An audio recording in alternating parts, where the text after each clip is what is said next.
Welcome to week in business bulletin. It's money. గత ఆర్థిక సంవత్సరంలో ప్రజల తలసరి ఆదాయం 4.7% పెరిగిందని కేంద్రం ప్రకటించింది. ప్రభుత్వం ప్రకటించిన లెక్కల ప్రకారం ప్రజల వార్షిక తలసరి ఆదాయం 36,000 నుంచి 38,000 రూపాయలకు పెరిగింది. మరోపక్క అన్ని వస్తువుల ధరలు 13% పెరిగాయి. 2011-12 ఆర్థిక సంవత్సరానికి గాను దేశ ఆర్థిక వృద్ధి రేటు గతంలో ప్రకటించిన అంచనాలను కేంద్ర ప్రభుత్వం సవరించింది. ఈ వారం బంగారం ధర స్థిరంగా ఉంది. పెట్టిన పెట్టుబడికి మంచి రిటర్న్స్ వస్తుండడంతో ఇప్పుడు అందరూ గోల్డ్ ఎక్స్చేంజ్ ట్రేడెడ్ ఫండ్స్ను ఎంచుకుంటున్నారు. ఈ ఈటీఎఫ్లపై ఫోకస్ స్టోరీతో పాటు రిజర్వ్ బ్యాంక్ తాజా నిర్ణయంతో రుణాలపై వడ్డీ రేట్లు ఏ మేరకు తగ్గుతాయనే వివరాలతో పాటు పెరుగుతున్న ధరలను తట్టుకొని సేవింగ్స్ ఎలా చేయాలి అనే దానిపై సూచనలు సలహాలతో మీ పర్సనల్ ఫినాన్స్ అడ్వైజర్ వెల్త్ మేనేజ్మెంట్తో మీ ముందుకు వచ్చింది ఈ వీక్ ఎపిసోడ్. ముందుగా హైలైట్స్. బంగారంలో పెరుగుతున్న పెట్టుబడులు, గోల్డ్ ఈటీఎఫ్లే బెస్ట్ ఆప్షన్ అంటున్న ఎక్స్పర్ట్స్.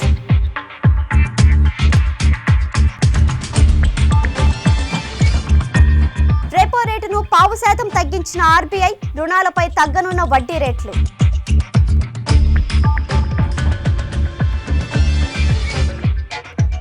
రాష్ట్రానికి 40,000 కోట్ల పెట్టుబడులు, గ్రీన్ ఫీల్డ్ రిఫైనరీకి కేంద్రం గ్రీన్ సిగ్నల్.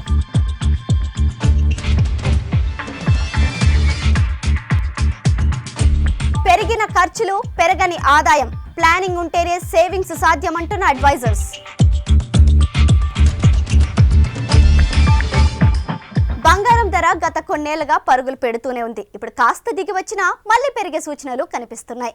దీన్ని దృష్టిలో పెట్టుకుని చాలా మంది గోల్డ్లో పెట్టుబడి పెట్టడానికి ముందుకొస్తున్నారు. కానీ ఫిజికల్ గోల్డ్ కంటే ఎలక్ట్రానిక్ గోల్డ్లో ఇన్వెస్ట్ చేయడం మంచిదంటున్నారు మార్కెట్ అనలిస్టులు. గోల్డ్ ఎక్స్చేంజ్ ట్రేడెడ్ ఫండ్స్కు పెరుగుతున్న డిమాండ్పై మా బిజినెస్ కరెస్పాండెంట్ శృతి అందిస్తున్న ఈ వారం ఫోకస్ స్టోరీ.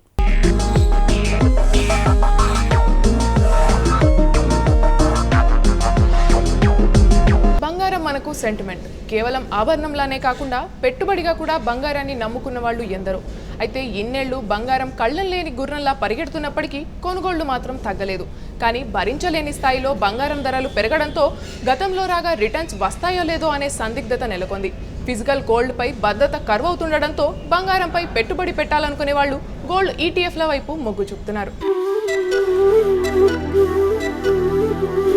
మన సంస్కృతి సాంప్రదాయాలకు ఓ ప్రత్యేకత ఉంది. అది పెళ్లైనా మరో ఫంక్షన్ అయినా వచ్చే అతిథులు ఆహ్వానించిన వారికి ఏదో ఒకటి బహుమతిగా ఇవ్వడం ఆనవాయితీ. ఇలా ఇచ్చే వాటిలో గోల్డ్దే మొదటి ప్లేస్. ఇక పెళ్లి విషయంలో బంగారానికున్న ప్రాధాన్యత గురించి చెప్పనక్కర్లేదు. ఎంత పేదవాడైనా సరే పెళ్లిలో కూతురుకు తాహతుకు తగ్గట్టుగా ఎంతో కొంత బంగారం ఇవ్వడం ఓ సంప్రదాయం.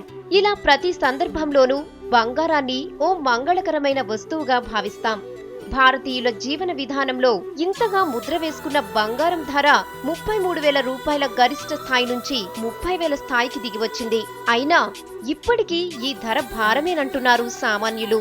ఇప్పటి వరకు వాయిదా వేస్తూ వచ్చిన వారు వచ్చే పెళ్లిళ్లు, పండగల సీజన్ మొదలవుతుండటంతో ఎంతో కొంత బంగారం కొనడానికి మొగ్గు చూపుతారు. వరల్డ్ గోల్డ్ కౌన్సిల్ అంచనాల ప్రకారం గత 3 ఏళ్లుగా బంగారం డిమాండ్ 1000 టన్నులు పెరిగింది. కానీ ఉత్పత్తి మాత్రం 500 టన్నులు మాత్రమే పెరిగింది. దీంతో డిమాండ్ కు సరఫరాకు మధ్య అంతరం పెరిగి బంగారం ధర పెరుగుతోంది. బంగారానికి ఇంతగా డిమాండ్ పెరగడానికి మరో ముఖ్య కారణం అంతర్జాతీయంగా పెట్టుబడిగా బంగారాన్ని ఎంచుకోవడమే.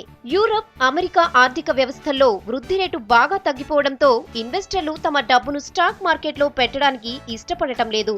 రిజర్వ్ బ్యాంక్ తో సహా ప్రపంచవ్యాప్తంగా అన్ని సెంట్రల్ బ్యాంకులు డాలర్లలో పెట్టుబడులు తగ్గించి బంగారంలో పెట్టుబడులు పెట్టడం డిమాండ్ పెరిగేందుకు మరో కారణం.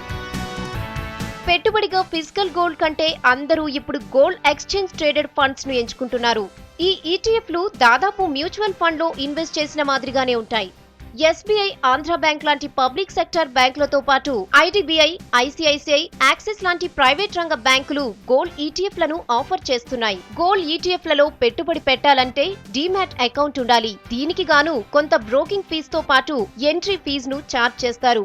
గత 5 ఏళ్లలో బంగారం ధరలు విపరీతంగా పెరగడంతో అప్పుడు పెట్టుబడి పెట్టిన వారికి దాదాపు 3 రెట్లు రిటర్న్స్ వచ్చాయి. సంవత్సర కాలంగా 2000 తేడాతోనే బంగారం ట్రేడ్ అవుతుండటంతో రిటర్న్స్ కొంతమేర తగ్గినప్పటికీ మొత్తంగా చూసుకుంటే గత 5 ఏళ్లలో బంగారంలో ఇన్వెస్ట్ చేసిన వారికి భారీగానే లాభాలొచ్చాయి. ఎలక్ట్రానిక్ మోడ్లో ఎక్స్చేంజ్ ట్రేడ్ ఫండ్స్ రూపంలో కానీ లేదా గోల్డ్ మ్యూచువల్ ఫండ్స్ సిప్ రూపంలో కానీ చేయడం అనేది ఇది మనం బ్రాడ్గా మనకి ఇండియన్ ఇన్వెస్టర్స్కి ఉన్న ఆప్షన్స్గా చెప్పొచ్చు. ఎందుకంటే లాస్ట్ 12 years కనుక చూస్తే గోల్డ్ అబ్నార్మల్గా పెరిగి వన్ సైడెడ్గా పెరగడం చూసాం without any major corrections. So ఇప్పుడు ఇన్వెస్ట్ ఏం చేయొచ్చు అని కనుక మనల్ని క్వశ్చన్ వేస్తే మనం ఏం చెప్పొచ్చు అంటే ఒక ఇండివిజువల్ పోర్ట్ఫోలియోలో 5 to 15% వరకు మ్యాక్సిమం 15%, బట్ ఎక్కువ మందికి మనం అడ్వైజ్ చేస్తుంది ఏంటంటే 5 to 10% కన్నా పెంచకుండా చూసుకోండి, పర్టికులర్గా అట్ దిస్ జంక్చర్. అమెరికాలో ఆర్థిక మాంద్యం, బ్యాంకులు మూతపడటం లాంటి కారణాల వల్ల బంగారానికి విపరీతంగా డిమాండ్ పెరిగిందని మార్కెట్ వర్గాలు చెప్తున్నాయి. వృద్ధి రేట్ తగ్గిపోయినప్పుడు స్టాక్ మార్కెట్లలో వచ్చే రాబడి తక్కువగా ఉంటుంది. వడ్డీ రేట్లు తక్కువగా ఉండడం వల్ల బాండ్ల మీద కూడా ఆశించిన స్థాయిలో రాబడి లేదు. ఈ పరిస్థితుల్లో ద్రవ్యోల్బణాన్ని తట్టుకుని రాబడి ఇచ్చేది కేవలం బంగారం మాత్రమే. ఇది తెలుసుకున్న ఇన్వెస్టర్లు తమ పెట్టుబడిలో 10 నుంచి 15% వరకు పసిడిలో ఇన్వెస్ట్ చేస్తున్నారు. ఈ ఏడాది అన్ని సెంట్రల్ బ్యాంకులు కలిపి 500 టన్నుల బంగారం కొంటాయని మార్కెట్ వర్గాలు అంచనా వేస్తున్నాయి.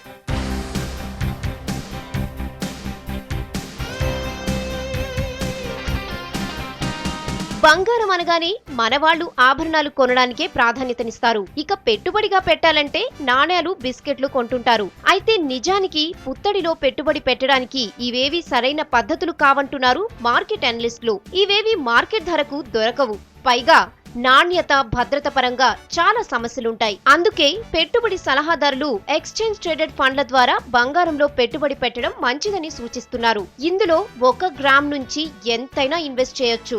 మార్కెట్లో బంగారం రేటు ఎంత ఉంటే అంతకే లభిస్తుంది. అమ్మేటప్పుడు కూడా మార్కెట్ రేటుకే అమ్మచ్చు. పెట్టుబడిగా బంగారం ఆభరణాలు కొంటే తరుగు, మజూరి అంటూ 20 నుండి 25% వరకు లాస్ వస్తుంది. కానీ ఈటీఎఫ్లలో ఆ ఇబ్బంది ఉండదు. స్టాక్ ఎక్స్చేంజ్ వర్కింగ్ అవర్స్లో ఎనీ టైం మీరు ఎప్పుడు కావాలంటే అప్పుడు కొనుక్కోవచ్చు, యూనిట్స్ని ఎప్పుడు కావాలంటే అప్పుడు అమ్ముకోవచ్చు. మళ్ళీ వేరే వాళ్ళ దగ్గరికి వెళ్ళి అమ్మడం, కొనుక్కోవడం ఈ ప్రాబ్లం ఉండదన్నమాట. అదొకటి. నెక్స్ట్ థింగ్ వచ్చేసి ప్యూరిటీ. మనం బయటికి వెళ్తే సాధారణంగా గోల్డ్ ఎంత ప్యూర్ అనేది మనకి డౌట్ఫుల్ ఉంటుంది. గోల్డ్ ఈటీఎఫ్స్లో ఆ ప్రాబ్లం ఉండదు. గోల్డ్ ఈటీఎఫ్స్లో మనకు యూజ్ చేసే యూనిట్స్ ఏదైతే మన యూనిట్స్ తరఫున వాళ్ళు హోల్డ్ చేసే గోల్డ్ ఏదైతే ఉంటుందో అది 99.5% ప్యూరిటీ గోల్డ్ హోల్డ్ చేస్తారు, 24 క్యారెట్ గోల్డ్. సో అదొక పార్ట్. నెక్స్ట్ పార్ట్ వచ్చేసి సేఫ్టీ. సాధారణంగా మనం ఫిజికల్ గోల్డ్ కొనుక్కుంటే దాన్ని ఎక్కడొక్కడ సేఫ్గా పెట్టుకోవాలి, ఈ ప్రాబ్లమ్స్ అన్నీ ఉంటాయి. గోల్డ్ ఈటీఎఫ్స్లో మనకి డిమాట్ ఫామ్లో ఉంటుంది కాబట్టి గోల్డ్ ఆ సేఫ్టీ ఇష్యూస్ అనేది అసలు ప్రాబ్లం ఉండదు. మీరు కొన్న బంగారం వస్తు రూపంలో కాకుండా పేపర్ మీదే ఉంటుంది కాబట్టి భద్రతకు ఎలాంటి ఢోకా ఉండదు. నాణ్యత గురించి కూడా చింతించాల్సిన అవసరం లేదు. మార్కెట్ ధరను బట్టే బంగారం అమ్మకాలు, కొనుగోళ్లు సాగుతాయి కాబట్టి నాణ్యత, భద్రత లాంటి వాటి గురించి బెంగపడాల్సిన పని లేదు. స్టాక్ మార్కెట్లో షేర్ల లాగానే అమ్మాలనుకున్నప్పుడు మార్కెట్ ధరకు అనుగుణంగా అమ్మొచ్చు. బంగారం కంటే గోల్డ్ ఈటీఎఫ్లలో పెట్టుబడులు పెట్టడం మంచిదే, కానీ ఈటీఎఫ్ల రూపంలో పెట్టిన పెట్టుబడులపై ఎలాంటి వడ్డీ కానీ డివిడెండ్ కానీ రాదనే సంగతి గుర్తుంచుకోండి. కేవలం పెట్టిన పెట్టుబడిపై పెరిగిన ధరే ఇందులో లాభం. సో మొత్తం పెట్టుబడిలో 15% మించి గోల్డ్ ఈటీఎఫ్ల రూపంలో పెట్టొద్దని ఫైనాన్షియల్ ప్లానర్లు సలహా ఇస్తున్నారు. కెమెరా పర్సన్ రాజేష్తో శృతి, V6 న్యూస్, హైదరాబాద్. వచ్చే వారం స్టాక్ మార్కెట్ ఎలా ఉంటుందో తెలుసుకునే ముందు ఓ స్మాల్ బ్రేక్ తీసుకుందాం. Stay tuned. Welcome back to it's your money. Nifty మళ్ళీ 6000 పాయింట్లు దిగువకు వచ్చింది. సెన్సెక్స్ 3 వారాల కనిష్ట స్థాయికి దిగి వచ్చింది. తగ్గిన స్టాక్ మార్కెట్లపై ప్రభావం చూపిన అంశాలేంటి, ఈ స్థాయిలో ఏ సెక్టర్ షేర్లలో ఇన్వెస్ట్ చేయొచ్చు అనే దానిపై మార్కెట్ అనలిస్ట్ సేకరిస్తున్న సలహాలేంటో ఇప్పుడు చూద్దాం. క్రెడిట్ పాలసీలో సుబ్బారావు గారు సుమారుగా 0.5 అంటే 5 BPS అంటాము ఇంట్రెస్ట్ రేట్లు తగ్గిస్తారని ఊహాగానాల వల్ల ప్రతి ఒక్క స్క్రిప్ట్లోనూ విపరీతమైనటువంటి బయింగ్ రావడము, రేపు ఏం జరుగుతుంది అనేటువంటి ఒక ఉత్కంఠ. ఆర్బీఐ గవర్నర్ గారు సిఆర్ఆర్ రెపో రేటు కేవలం 0.25 బేసిస్ పాయింట్సే తగ్గిస్తున్నాము అని వాళ్ళు చెప్పడం, ఒక్కసారిగా మార్కెట్లో చిన్న కుదుపు వచ్చి మళ్ళీ మార్కెట్ పెరగడం, ఆ పెరిగిన చోట ఒక్కసారిగా ఇన్వెస్టర్లలో ఒక నిరుత్సాహం. అంటే సుబ్బారావు గారి యొక్క గొంతులో నేను ఇప్పుడు ఏదో తగ్గిస్తున్నాను, కానీ నాకు జీడిపి గ్రోత్ మీద, తర్వాత కరెంట్ అకౌంట్ డెఫిసిట్ మీద చాలా భయాందోళనలు ఉన్నాయి, ఇవి ఇంకా తగ్గించాల్సి ఉంది అన్నటువంటి ఒక అనిశ్చితమైనటువంటి స్వరంతో వారు పలకడము, వీటన్నిటి వల్ల విపరీతమైనటువంటి ప్రాఫిట్ బుకింగ్ రావడం జరిగింది. అదేవిధంగా ఇంటర్నేషనల్గా క్రూడ్ పెరగడం, అంటే గత వారం సుమారుగా $111 ఉన్నటువంటి బ్యారెల్ ఉన్నటువంటి క్రూడు 113, 114 దాకా వెళ్ళడము. గురువారం నాడు F&O క్లోజింగ్లో కూడా చాలా నిస్తేజంగా, అంటే మార్కెట్ డైరెక్షన్లెస్గా ముందుకు వెళదామా వెనక్కు వెళ్దామా అని అలా ఇలా ఊగిసలాడి ఒక లెవెల్లో మార్కెట్ క్లోజ్ అవ్వడం జరిగింది. అంటే ఈ వారంలో మీరు గమనిస్తే మార్కెట్టు 60 పాయింట్లు అటు ఇటుగానే ఊగిసలాడుతూ ఉండింది, కానీ ఏ విధమైనటువంటి పెద్దగా భయాందోళనలతో మార్కెట్టు బిహేవ్ చేయలేదు. వచ్చే వారం కనుక మనం గమనిస్తే మార్కెట్లో ఇంకా రావాల్సినటువంటి స్టేట్ బ్యాంక్ ఆఫ్ ఇండియా, మిగతా బ్యాంకు వాళ్ళ రిజల్ట్స్ రావాల్సినవి ఉన్నాయి. అంతేకాకుండా బ్యారెల్ ఇంకా పెరుగుతుందా ఏమిటి, తద్వారా మన దగ్గర కూడా మళ్ళీ వెంటనే ఇమీడియట్గా డీజిల్ ప్రైసెస్ ఏమైనా పెరుగుతాయా అన్నటువంటి ఒక ఆందోళన ఉంది. సో వచ్చే వారం కూడా మార్కెట్లో నిధుల ప్రవాహం కొనసాగినప్పటికీ కూడా మార్కెట్టు 5,950 దాకా వచ్చి మళ్ళీ అక్కడ ఏమన్నా కొద్దిగా బయింగ్ కనుక వస్తే మళ్ళీ పైకి వెళ్ళడానికి ఛాన్సెస్ ఉన్నాయి. అయినప్పటికీ కొన్ని స్క్రిప్ట్స్, అంటే పర్ఫార్మెన్స్ బాగానే ఉన్నాయి అన్నటువంటి స్క్రిప్ట్స్లో కనుక మనం చూస్తే హ్యావెల్స్ ఇండియా షార్ట్ టర్మ్కి మనం కొనుక్కొని పెట్టుకోవచ్చు.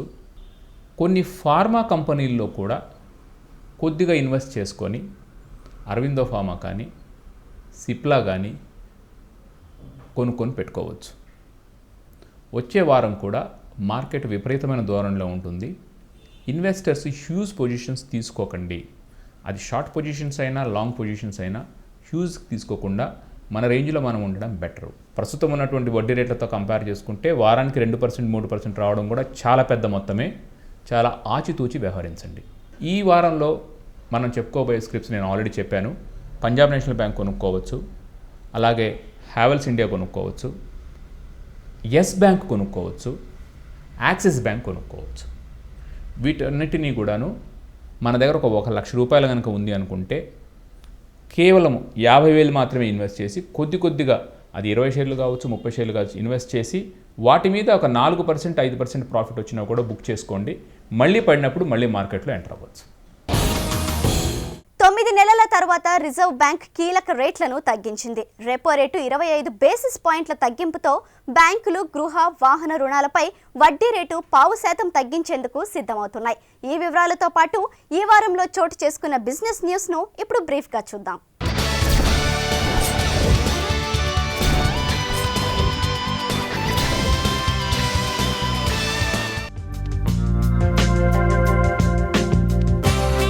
మార్కెట్ వర్గాల అంచనాలకు అనుగుణంగా ఆర్బీఐ కీలక వడ్డీ రేట్లు తగ్గించింది. దేశ ఆర్థిక వృద్ధి రేటుకు ఊతమిచ్చే దిశగా ఆర్బీఐ రెపో రేటును 0.5%, సిఆర్ఆర్ 25 బేసిస్ పాయింట్లు తగ్గించింది. తాజా తగ్గింపుతో రెపో రేట్ 8 నుంచి 7.75% తగ్గింది. ప్రస్తుత వడ్డీ రేట్ల తగ్గింపు ఆర్థిక వృద్ధి రేటు పెరిగేందుకు దోహదపడుతుందని ఆర్బీఐ గవర్నర్ దువ్వూరి సుబ్బారావు అన్నారు. డీజిల్ రేట్ల పెంపుతో ద్రవ్యోల్బణం తాత్కాలికంగా పెరిగే అవకాశాలున్నప్పటికీ ఆయిల్ కంపెనీలపై పడుతున్న భారాన్ని ప్రస్తుత చర్యలు తగ్గిస్తాయని, ప్రభుత్వ చర్యల్ని ఆయన సమర్థించారు.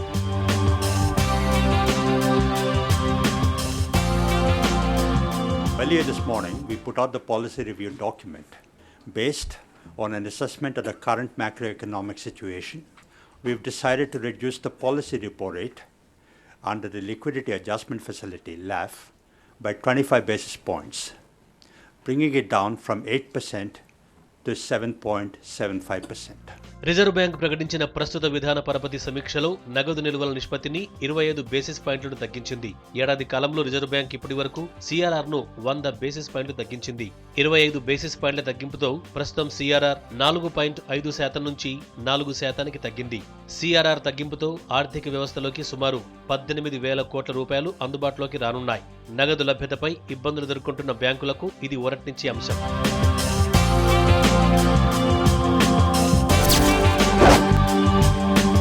ప్రస్తుత ఆర్థిక సంవత్సరంలో దేశం నుంచి ఎగుమతులు భారీగా తగ్గుతాయని దేశీయ ఎగుమతిదారుల సమాఖ్య అంచనా వేస్తోంది. సుమారు 20 లక్షల కోట్ల రూపాయల ఎగుమతులు జరుగుతాయని అంచనా వేసినప్పటికీ ఆర్థిక మందగమనం కారణంగా దాదాపు 17 లక్షల కోట్ల రూపాయల మేర ఎగుమతులు జరుగుతాయని భావిస్తున్నట్టు FIEO చెప్పింది. దేశీయ ఎగుమతుల్లో అమెరికా వాటా 11.5% ఉందని తెలిపింది. రాష్ట్రం నుంచి వాస్తవానికి 1,00,000 కోట్ల రూపాయల ఎగుమతులు జరిపే సామర్థ్యం ఉన్నప్పటికీ 83,000 కోట్ల రూపాయల మేర మాత్రమే ఎగుమతులు జరుగుతున్నాయని తెలిపింది. విద్యుత్ కొరత, ఆర్థిక మందగమనం, ఇతరత్ర సమస్యలే ఇందుకు కారణమని Federation of Indian Exports Organization అభిప్రాయం వ్యక్తం చేసింది.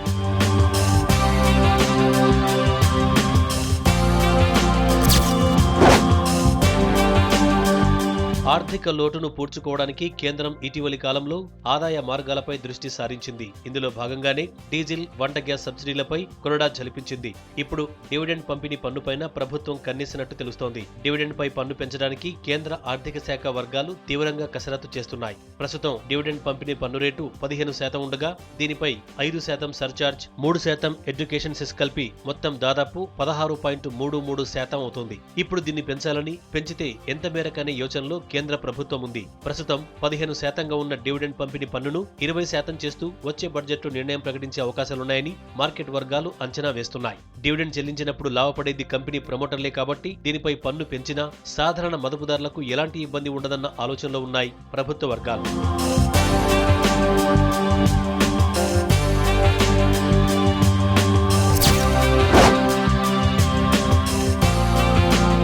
40,000 కోట్ల రూపాయల మేర పెట్టుబడులు రాష్ట్రానికి రానున్నాయి. హిందుస్థాన్ పెట్రోలియం కార్పొరేషన్ లిమిటెడ్ ప్రతిపాదించిన 3 ప్రాజెక్టుల్లో 2 ప్రాజెక్టులకు లైన్ క్లియర్ అయింది.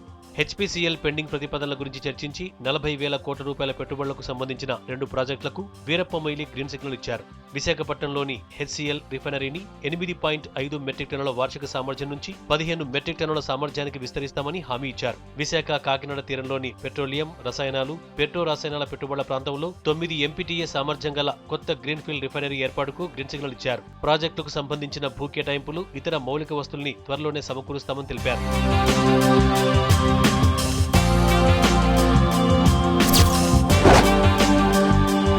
క్లౌడ్ ఆధారిత ఎంటర్ప్రైజ్ పర్ఫార్మెన్స్ మేనేజ్మెంట్ సేవలందిస్తున్న US కంపెనీ హోస్ట్ అనలిస్టిక్స్ తమ రీసెర్చ్ అండ్ డెవలప్మెంట్ సెంటర్ ను మరింత ఎక్స్పాండ్ చేసే దిశగా హైటెక్ సిటీకి మార్చనున్నట్టు తెలిపింది. దీనికి 3 ఏళ్లలో 5 కోట్ల రూపాయల పెట్టుబడి పెట్టనున్నట్లు హోస్ట్ అనలిస్టిక్స్ CEO చెప్పారు. క్లౌడ్ కంప్యూటింగ్ కి ఇండియాలో ఇప్పుడిప్పుడే డిమాండ్ పెరుగుతోందని అన్నారు. తమ R&D సెంటర్ కోసం రిక్రూటింగ్ నిర్వహిస్తామని, టైర్ 2, టైర్ 3 సిటీల్లోని ఇంజనీరింగ్ కాలేజీల్లో డైరెక్ట్ క్యాంపస్ రిక్రూట్మెంట్ ద్వారా స్టాఫ్ ను తీసుకోనున్నట్టు డేవ్ కెల్లాక్ తెలిపారు.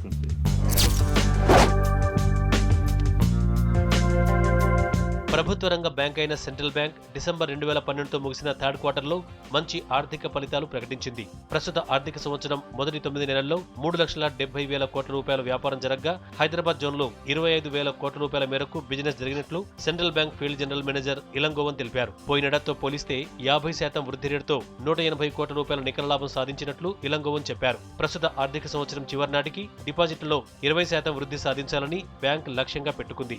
వచ్చే ఆదాయం పెట్టే ఖర్చు బ్యాలెన్స్డ్ గా ఉన్నప్పుడే బతుకు ఎలాంటి ఒడిదుడుకులు లేకుండా సాగుతుంది. మరి అనుకోని ఖర్చులు వస్తే అప్పు చేయక తప్పదు. ఈ అప్పులు చేయకుండా ఉండాలంటే ముందు జాగ్రత్తగా సేవింగ్ చేయాలి. ఈ సేవింగ్ ప్లాన్స్ వివరాలు బ్రేక్ తర్వాత తెలుసుకుందాం. Welcome back. పెట్రోల్, డీజిల్, వంట గ్యాస్, కూరగాయలు ఇలా నిత్యావసర సరుకుల ధరలు గత 5 ఏళ్లలో మూడింతలయ్యాయి. అయితే ఆదాయం మాత్రం ఆ స్థాయిలో పెరగడం లేదు. కామన్ మ్యాన్ మంత్లీ బడ్జెట్ కుంచుకుపోతోంది. ఇక సాలరీడ్ ఎంప్లాయీస్ పరిస్థితి చెప్పనవసరం లేదు. వీరిది నెల నెలా లోటు బడ్జెట్టే. భవిష్యత్తులో పెరిగే ఖర్చులతో ఇబ్బందులకు గురికాక తప్పని పరిస్థితులు కనిపిస్తున్నాయి. ఈ ఇబ్బందుల నుంచి బయటపడాలంటే పక్కా ప్లానింగ్ ఉండాలి. ఆ ప్లానింగ్ని ఎలా సిద్ధం చేసుకోవాలి అనేది ఇప్పుడు చూద్దాం.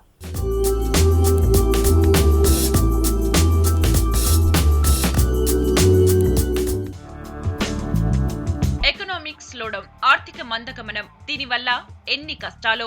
వీటిని మనలో చాలా మంది అనుభవించడమే కాదు, గుణపాఠాలు నేర్చుకున్నారు. ఆదాయం స్థిరంగా ఉన్న ద్రవ్యోల్బణం కారణంగా వస్తువుల ధరలు పెరగడంతో ఖర్చులు భారీగా పెరుగుతాయి. దీనికి ఎమర్జెన్సీ ఖర్చులు తోడైతే అధిక వడ్డీకి అప్పులు చేయక తప్పని పరిస్థితి. ఇలాంటి సమయాల్లో సేవింగ్స్ ఎంత ముఖ్యమో తెలిసి వస్తుంది. భవిష్యత్ అవసరాల కోసం ఇన్వెస్ట్మెంట్స్, సేవింగ్స్ చేయడంలో జాగ్రత్తలు తీసుకోవాలి. కష్టార్జితాన్ని స్టాక్ మార్కెట్లు, మ్యూచువల్ ఫండ్స్ లేదా ఫిక్స్డ్ డిపాజిట్లు ఇలా పలు రకాలుగా సేవింగ్ చేయాలి. కష్ట సమయాల్లో ఆర్థికంగా ఎలా నిలదొక్కుకోవాలి, పెట్టుబడులపై అధిక రాబడి ఎలా అనే దానిపై కసరత్తు తప్పనిసరి. అప్పుడే ఆర్థిక స్థిరత్వం ఉంటుంది. పెట్టుబడుల్లో వైవిధ్యం ఉంటేనే ఇది సాధ్యం.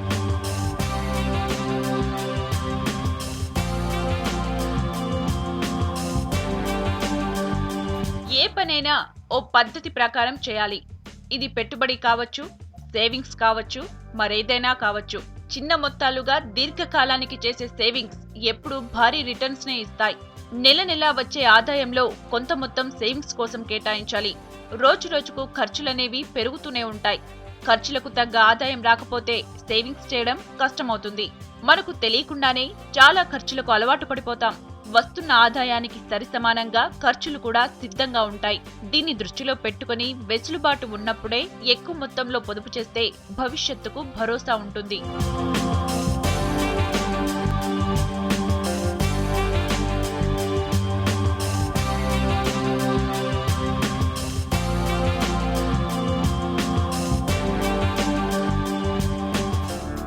పెట్టుబడుల విషయంలో కొన్ని సూత్రాలు పాటించాలి. వీటిని ఎప్పుడూ మర్చిపోకూడదు. సేవింగ్స్ స్కీమ్ ఏదైనా ఒకసారి సొమ్ము జమ చేస్తే ఎట్టి పరిస్థితుల్లో వాటిని వాడుకోవద్దు. ఆ సొమ్ముపై వచ్చే రాబడినే వాడుకోవాలి. అవసరమైతే వచ్చే రాబడిని కూడా మళ్లీ పొదుపు చేస్తే గరిష్ట స్థాయిలో లాభం పొందొచ్చు. ప్రాణం మీదికి వచ్చినప్పుడు సేవింగ్ చేసిన మొత్తాన్ని వాడుకోక తప్పదు. కానీ చిన్న చితకా విషయాలకు సొమ్ము తీసేసుకోవడం సరికాదు. మళ్లీ జమ చేయడం అనేది అంత ఈజీ కాదు. సాధారణంగా చాలా మంది సొమ్ము చేతిలో ఉన్నప్పుడు ఫిక్స్డ్ డిపాజిట్ చేస్తారు. కానీ చిన్న అవసరం రాగానే దాన్ని తీసేసుకుంటారు. దీంతో సేవింగ్స్ కేవలం ప్లానింగ్కే పరిమితం అవుతాయి.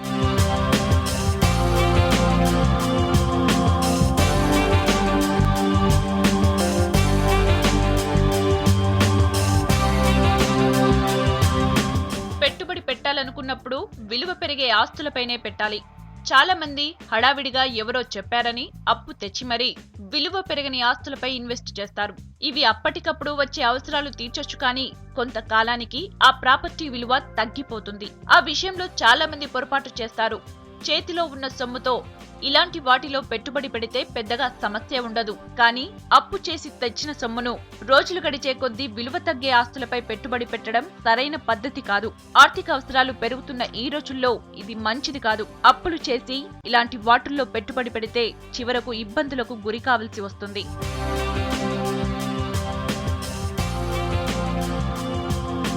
ప్రైవేట్, పబ్లిక్ సెక్టర్ కంపెనీలో పనిచేసే ఉద్యోగులకు నెల నెలా స్థిరంగా వచ్చే జీతంతో పాటు ఏడాదికోసారి కంపెనీలు బోనస్ ను ప్రకటిస్తాయి. ఇలా తీసుకునే మొత్తాలను ముందే ఊహించుకొని దానికి సరిపడా ఖర్చులను కూడా పెట్టేందుకు సిద్ధమైపోతుంటారు. ఇలా కాకుండా వచ్చే అదనపు ఆదాయంలో కనీసం 50% పొదుపు చేయాలి. అదనపు ఆదాయం రూపంలో వచ్చే మొత్తం చిన్నదా పెద్దదా అనే ఆలోచనలు పక్కన పెట్టి ఎంతో కొంత సేవింగ్ చేయాలి. కొద్దిమంది గొప్పకు పోయి వచ్చే ఆదాయానికన్నా ఎక్కువ ఖర్చు చేస్తారు. చివరకు అప్పుల్లో కూరుకుపోయి ఇబ్బందుల పాలవుతారు.